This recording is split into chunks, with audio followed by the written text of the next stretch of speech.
Okay, this will be a video about Elvis faking his death in 1977, which is a really bizarre story. There's a lot of weird stuff that was going on here.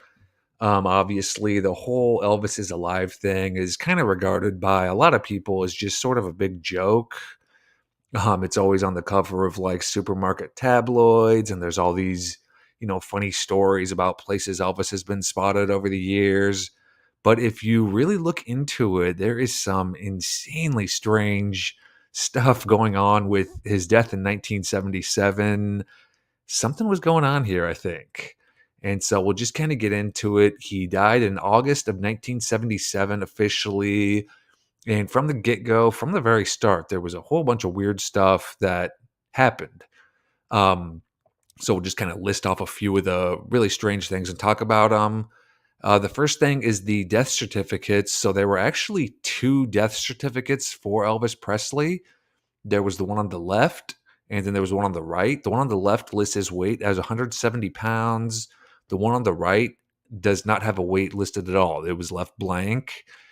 And obviously, Elvis's weight at the time of his death has always been kind of like a big controversy and a big talking point because apparently he, really ballooned up to at least 250. Some reports even say close to 300 pounds. And later in his life, he was, pretty big, and he was definitely much bigger than 170 pounds. So the fact that one of the death certificate lists his weight as 170 pounds, I mean, that's just flat out inaccurate, and the other one has the weight just blank is a little strange.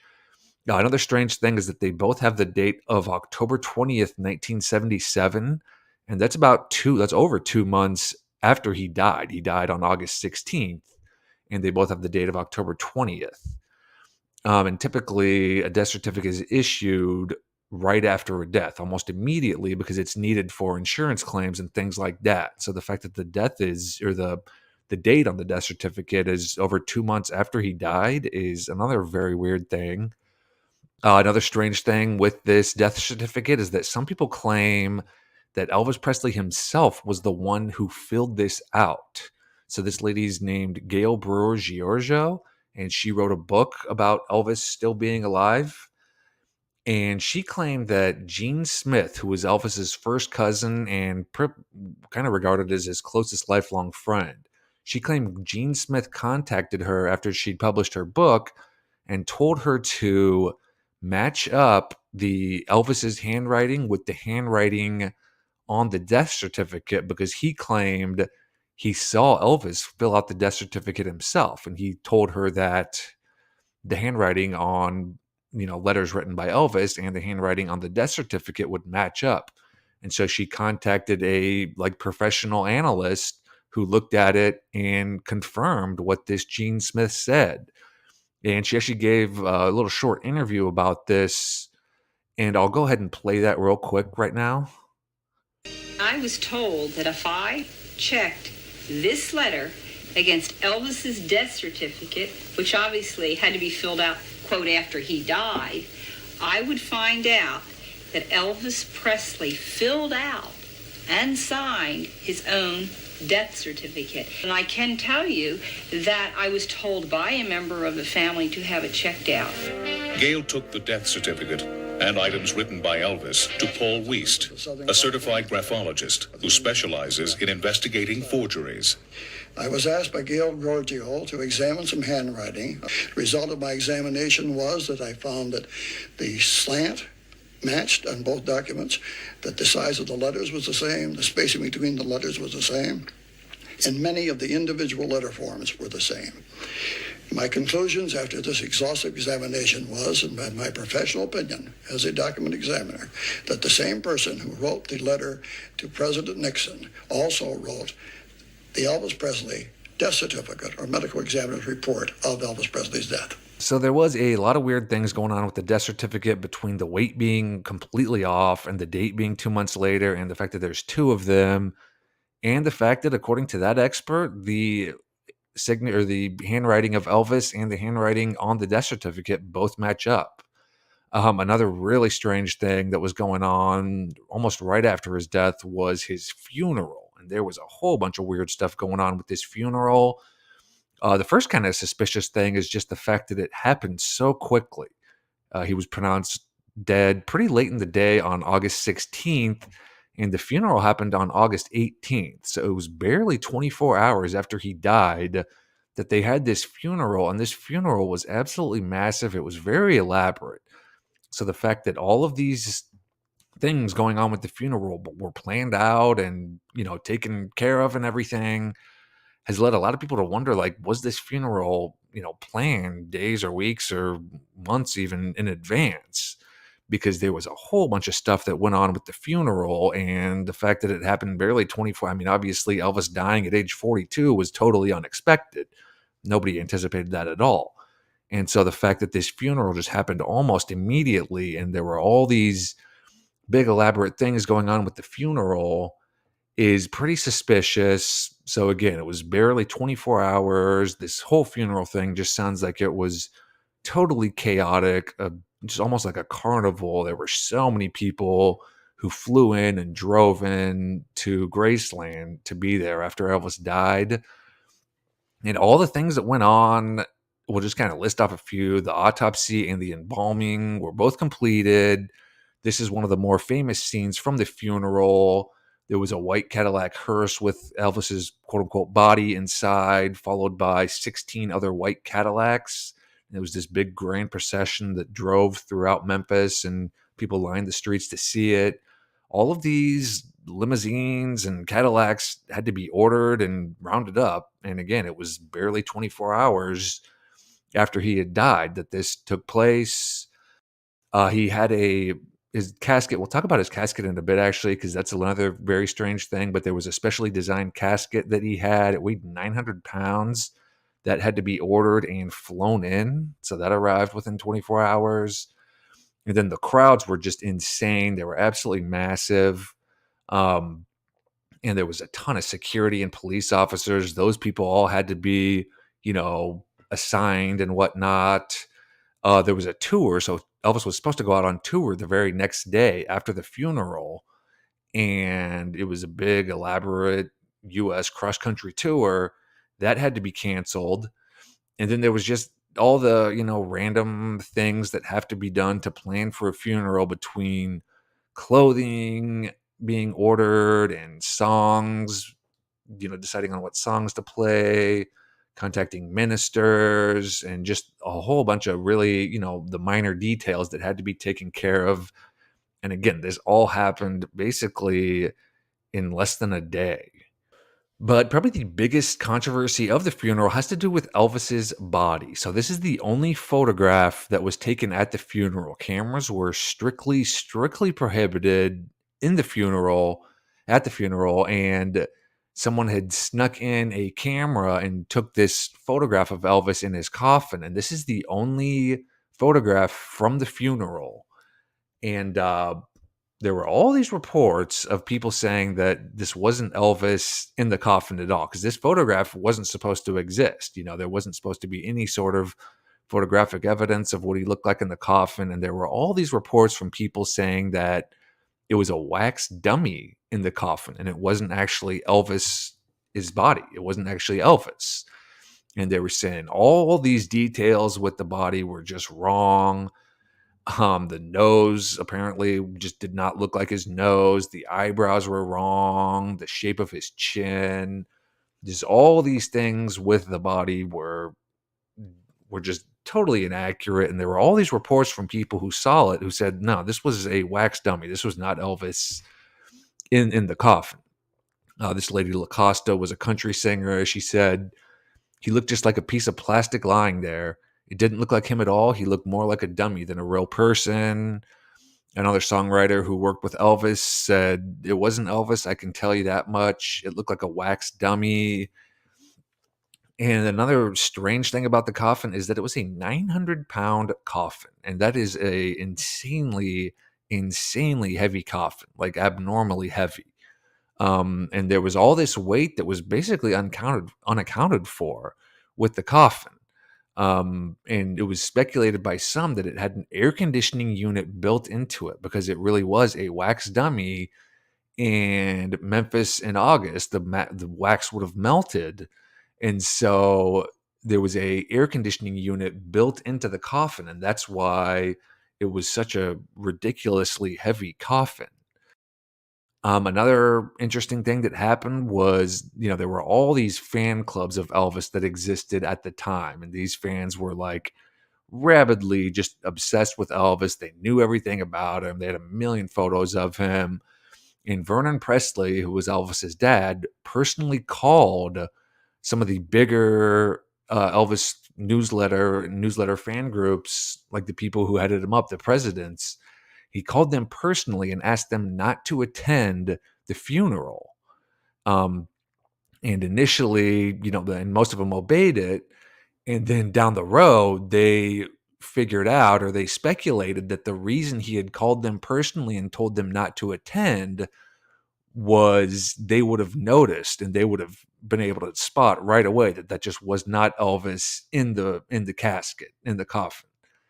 And so that's why Vernon Presley called them at all and specifically told them, or asked them, not to come to the funeral.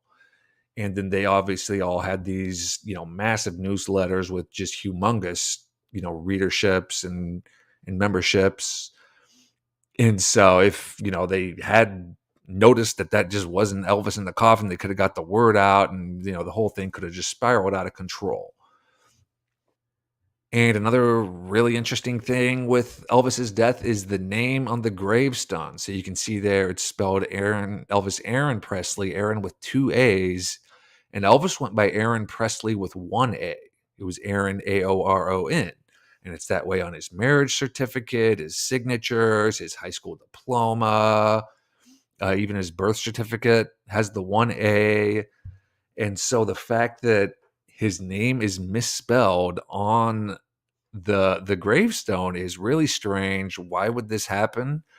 Well, Elvis was really big into like spiritualism and the esoteric, and it was thought he didn't want to tempt fate. If he had indeed faked this and his body wasn't, buried here, he didn't want to have his actual name on the gravestone because he'd be tempting fate, having bad karma and whatnot. And so they purposely misspelled his name on the gravestone just to not kind of tempt fate and maybe have bad karma. And another curious thing is that all photos from the scene of his death are missing. So he supposedly collapsed in the bathroom and he died in the bathroom at Graceland. All those photos are missing. And then another curious thing is that there was an inventory done of Graceland after he had died, and it listed everything that was in Graceland at the time. And there was a whole bunch of stuff that was just missing from this inventory, just a whole bunch of things. The president of the biggest Elvis fan club, she basically knew everything there was to know about Elvis, knew all about, the things he bought and what he owned. And she talked about just she was able to study, or she was given a copy of the inventory list that was taken after Elvis died. And she talked about the things that she saw on the inventory and just how strange the whole thing was and how much was missing from it in an interview. We'll play that video here real quick. That was the week that we saw a copy of the inventory of Elvis's estate. It was 84 pages long, but it was 84 pages too short. There were a lot of things that were missing that should have been there. This was an inventory of everything that was in Graceland at the time. And there were no photographs of his mother listed, no photographs of his daughter. His diaries were missing. Most of his jewelry was gone. He had maybe 5 pieces of jewelry listed, and everybody knows Elvis loved jewelry, and he had a tremendous amount of rings and watches and necklaces, pendants. None of those were there. Some of his cars were missing. A plane was missing. It was unbelievable. And another curious thing that happened was this name John Burroughs is the name that Elvis commonly gave. It was kind of like his code name. He had even given the name to President Richard Nixon because Elvis did some work with the Bureau of Narcotics and Dangerous Drugs, which is kind of like the precursor to the DEA, the Drug Enforcement Agency. And he used the code name John Burroughs during his work with the DEA. We'll get into that in a little bit because that's another very strange aspect to this, his work as an undercover agent for the government. But he did use this John Burroughs name all the time. And it's even been said that sometimes if, someone is working with the government and they're given an alias, they're also provided things like a passport or a birth certificate in that name. So Elvis used the name John Burroughs a lot. And in the book by Gail Brewer Giorgio, she talks to someone who worked at the Memphis airport who claimed that on August 17th, which was the day after Elvis died, a man who kind of looked like Elvis picked up a ticket that had been reserved under the name John Burroughs, and this person didn't really think of anything about it at the time. And then they read later on that John Burroughs was the name that Elvis commonly used, and so they reached out to this Gail Brewer Giorgio and told her about this person who was picking up this ticket under the name John Burroughs from the Memphis airport on the day after Elvis died. And another one of the really strange, bizarre aspects to Elvis's both his life and his death is his manager, Colonel Tom Parker. This guy is a really mysterious guy. So first off, his name is not Tom Parker. He was actually born in the Netherlands, and his name is Andreas Cornelius van Kuhik. And he illegally immigrated to the United States when he was 20 years old and adopted the name Tom Parker. So we always told the story that he, his name was Tom Parker and he was born in West Virginia in like the coal country, but that was all made up. He was actually Andreas Cornelius von Kujic. He was born in the Netherlands. So that's one strange thing about him. It's always been speculated that the reason Elvis never toured internationally was because this Colonel Tom Parker, he couldn't get like a passport or a driver's license or anything because he was here illegally. And so that's why Elvis never toured, outside of the United States. Because it obviously would have made just a ton of money, going on a worldwide tour. And it's interesting because, some people claim that what Elvis did was he just disappeared and adopted a new identity. And this Colonel Tom Parker had done literally the exact same thing. He had experience doing this exact same thing. He adopted the identity and everything, Colonel Tom Parker, even though he wasn't born here and that wasn't his real name. And so some people claim, well, that's exactly what, Elvis did if he, did fake his death. Another interesting thing about Tom Parker is that the day after Elvis died, instead of returning to Memphis and being there for, planning the funeral and being there to mourn Elvis and support his family and whatnot, instead, Tom Parker flew out east and he met with this guy, Harry Giesler, who ran one of the biggest merchandising firms in the United States. And he cut a deal to come out with all this memorabilia and all this stuff regarding or surrounding Elvis's death. And so instead, it just has always seemed kind of weird because if you're the manager of Elvis and he all of a sudden, suddenly dies at age 42, totally unexpected, you would imagine the very first thing you would do is fly immediately back to Memphis to be there for the funeral and be there for planning the funeral and everything like that. But Colonel Tom Parker flew out east to meet with this merchandising expert and cut a really substantial deal to, capitalize on Elvis's death and make just a ton of money. And then he also has this really interesting quote that he gave just right after Elvis died. Colonel Tom Parker said, "Elvis didn't die, the body did. We're keeping up the good spirits. We're keeping Elvis alive. I talked to him this morning and he told me to carry on." A little bit of an interesting quote there. And then there's all these really strange, mysterious things surrounding the Colonel. He made an absolute fortune off of Elvis. He made more than Elvis did off of Elvis. We've mentioned he didn't have a passport or driver's license, and that's why Elvis never toured out of the U.S. And he was also really big into hypnotism. There were all these stories about how proficient he was as a hypnotist. He could make, he could mass hypnotize people, make people get down on their floors and bark like dogs. And so this whole Colonel Parker thing is just a really interesting little side note, and it's definitely interesting how he was very adept and very experienced at creating an entirely new identity and going off to live under that identity, which is what some people claim Elvis did after he died. And another insanely weird chapter to this Elvis death, the mystery surrounding Elvis's death, is this guy Orion. So right after about a year or two after Elvis died, this singer named Orion appeared, and he sounds exactly like Elvis. He always wore this mask over his face, and as he kind of got popular and started appearing, in places, people really started questioning, like, is this actually Elvis in disguise? Because Orion sounds exactly, I'm talking exactly like Elvis. I won't actually play him singing just to avoid a copyright strike on this video, but you can find a ton of videos on YouTube of Orion singing and giving interviews.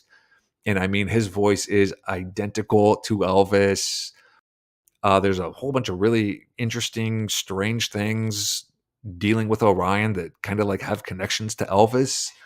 He recorded with Sun Records, which was Elvis's very first label that he recorded with, and it just so happens that Orion also recorded with Sun Records. There was a lot of real mystery surrounding him and like who he was and what his background was and where he came from. He claimed he was born in Ribbonsville, Tennessee, which isn't actually a city. It's not a town. It doesn't exist at all. It's a totally fake place. And then there were also like these kind of subtle clues and subtle hints that he would give in his song titles and the names of his albums that just kind of like alluded to Elvis. He came out with one record at the time where he just sang Elvis songs, sounds absolutely identical to him, titled another one Reborn. There were all these, there were a couple other names of records that dealt with like reincarnation and born again, things like that. This photo here was just included on one of the backs of his albums, two separate people. I don't think this is the same person. They both have different necklaces on and kind of have different facial features, but there's these two people with the Orion mask on just sitting in a red hot tub. And then there was all this speculation about who this Orion guy was and was this really Elvis? And one of the things that did emerge with people wondered if this was actually Elvis's brother, because it eventually came out that this man, his name was Jimmy Ellis, was actually Orion. He fessed up to the whole thing. That's him on the right there. On the left there is Vernon Presley, who was Elvis's dad. So you can see they look almost identical. And it has been claimed by people that Jimmy Ellis was actually Elvis's brother. And that's why they sounded so similar.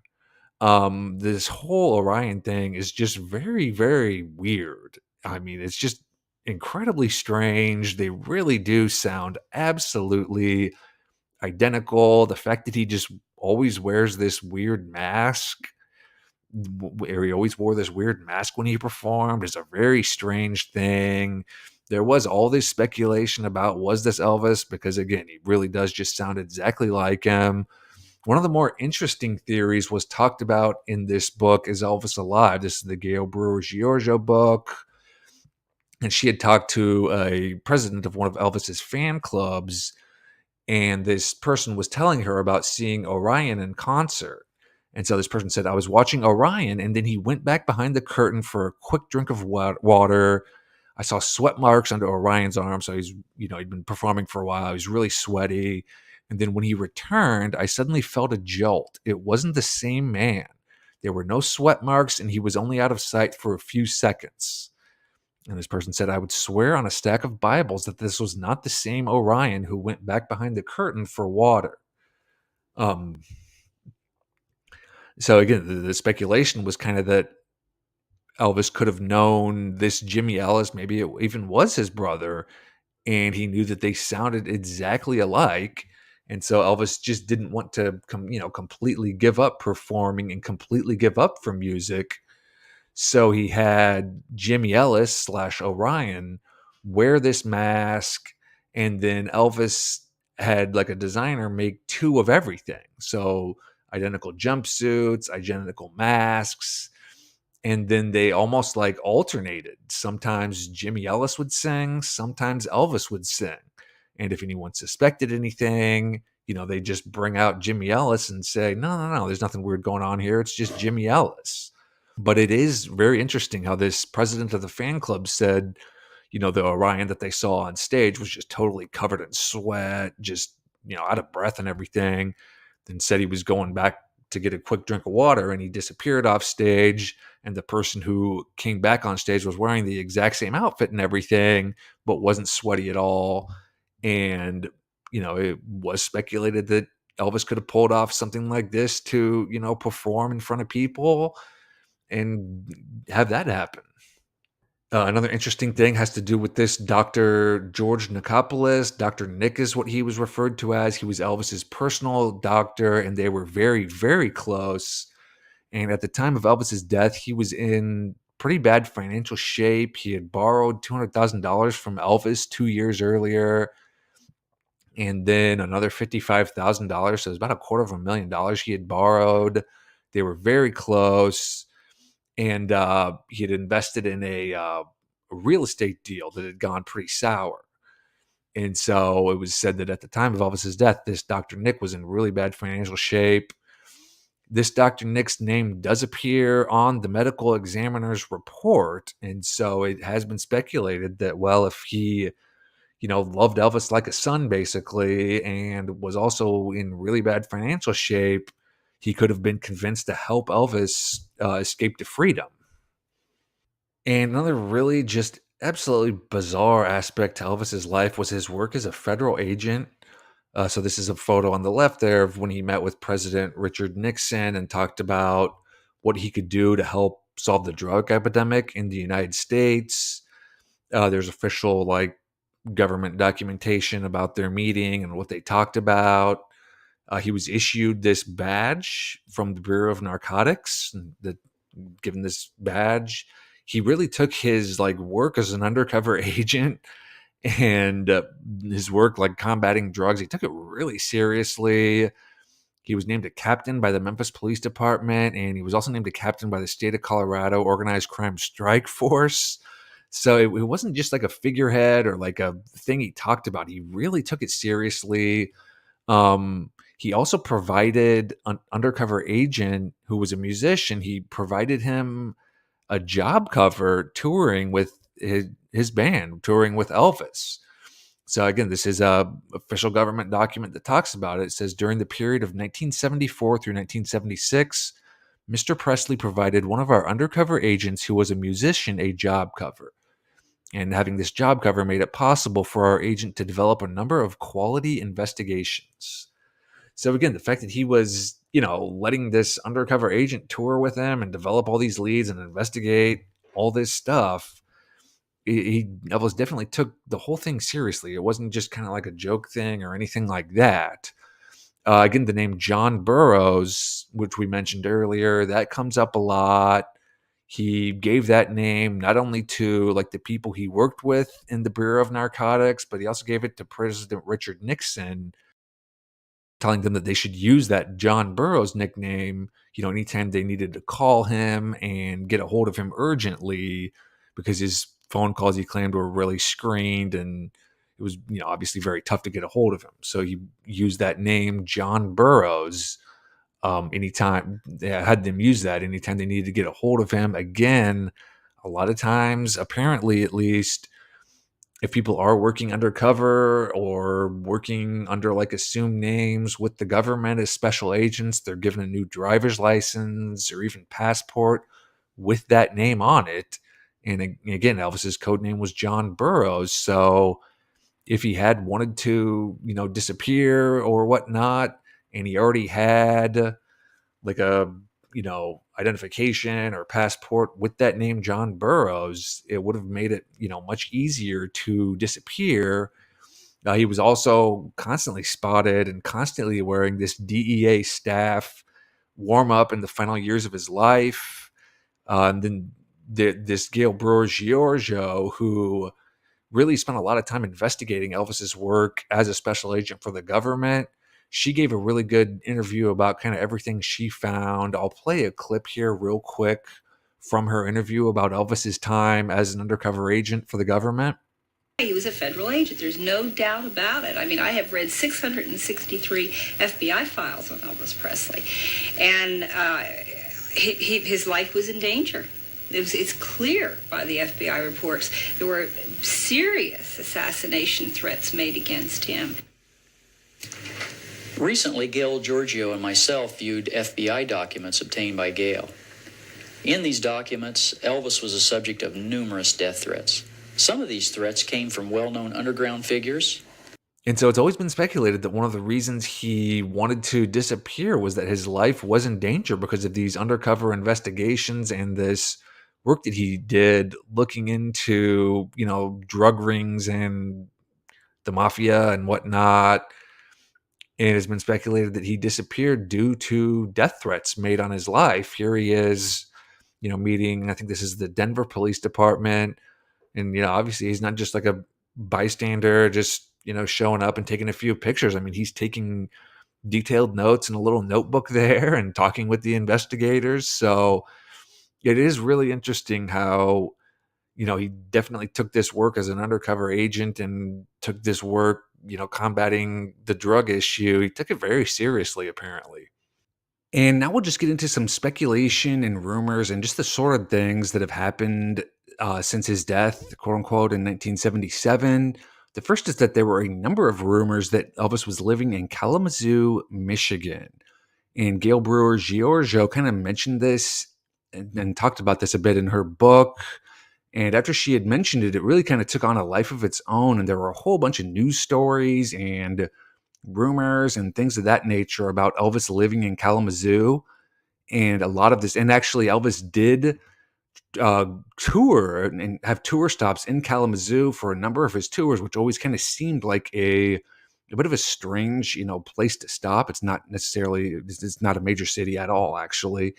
And a bunch of his tours actually stopped in Kalamazoo.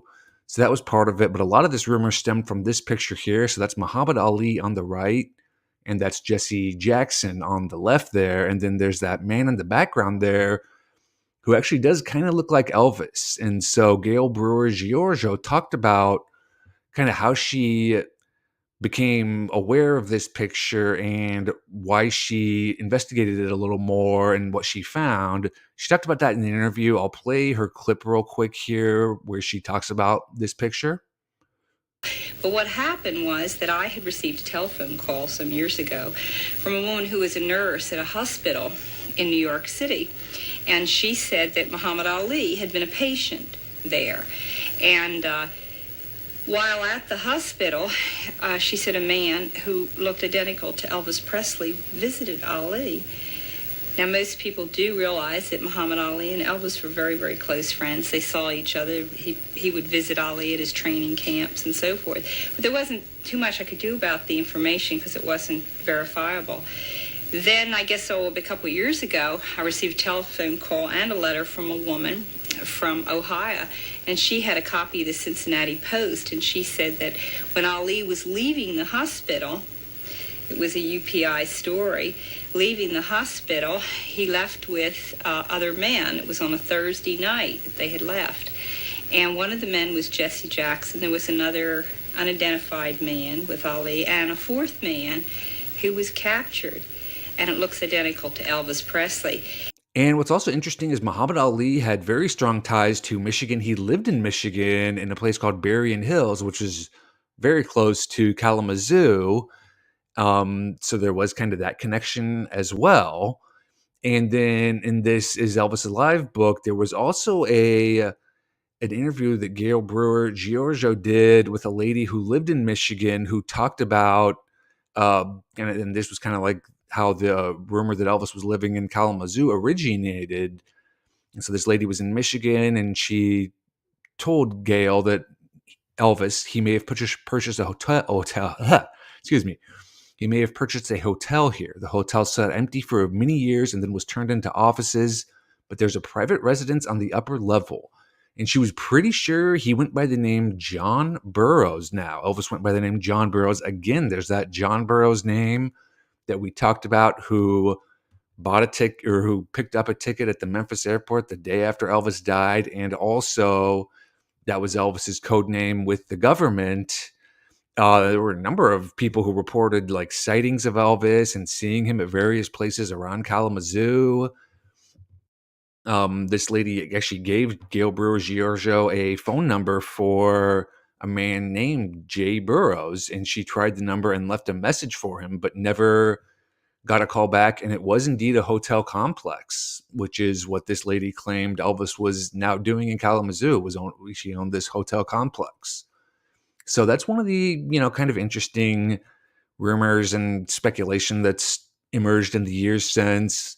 There's also this guy, Bob Joyce. You can find a lot about him on the internet in various places. He's a pastor in Arkansas who has an absolutely killer voice. His voice is incredible. He's a very, very talented musician. A lot of people claim he's Elvis, and there's a whole bunch of videos out there, a whole bunch of TikTok videos as well.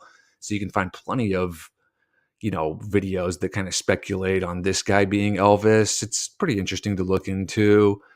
There were also a number of kind of really interesting mystery recordings and mystery albums that came out. We talked about Orion earlier, but there was also this Jerry Lee Lewis album.